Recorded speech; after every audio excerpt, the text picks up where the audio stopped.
തൃശൂരിലെ Amala jubilee mission ആശുപത്രികളിലെ നഴ്സുമാരുടെ സമരത്തിൽ നിർണായക വഴിത്തിരിവ്. 103 ദിവസമായി തുടരുന്ന സമരവുമായി ബന്ധപ്പെട്ട് മാനേജ്മെന്റും UNA പ്രതിനിധികളും തമ്മിലുള്ള പ്രശ്നപരിഹാര ചർച്ച നാളെ നടക്കും.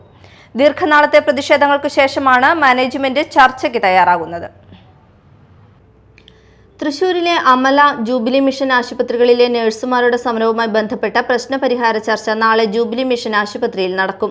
ഉച്ചയ്ക്ക് ശേഷമാണ് മാനേജ്മെന്റ് പ്രതിനിധികളും യുണൈറ്റഡ് നഴ്സസ് അസോസിയേഷൻ UNA പ്രതിനിധികളും പങ്കെടുക്കുന്ന ചർച്ച.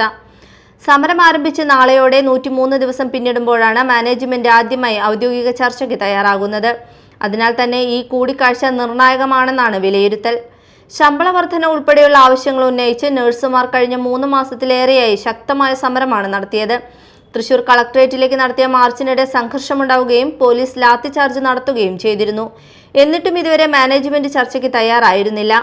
കഴിഞ്ഞ ആഴ്ച ജൂബിലി മിഷൻ ആശുപത്രിയിലെ ഒരു ചടങ്ങിൽ പങ്കെടുത്ത ആരോഗ്യമന്ത്രി ഒരാഴ്ചയ്ക്കകം സർക്കാർ ഇടപെടൽ ഉണ്ടാകുമെന്ന് അറിയിച്ചിരുന്നു. അതിന് പിന്നാലെയാണ് ചർച്ചയ്ക്ക് കളമൊരുങ്ങുന്നത്. 800-ലധികം ബെഡുകളുള്ള ആശുപത്രികൾക്ക് ബാധകമായ നിയമപ്രകാരമുള്ള ശമ്പള വർധനവ് നടപ്പാക്കണമെന്നാവശ്യപ്പെട്ട് പ്രതിമാസം 12,000 രൂപയുടെ വേതന വർധനയാണ് UNA ആവശ്യപ്പെടുന്നത്. ഈ ആവശ്യം മാനേജ്മെന്റ് എത്രത്തോളം അംഗീകരിക്കുമെന്നത് നാളത്തെ ചർച്ചയ്ക്ക് ശേഷമേ വ്യക്തമാകൂ.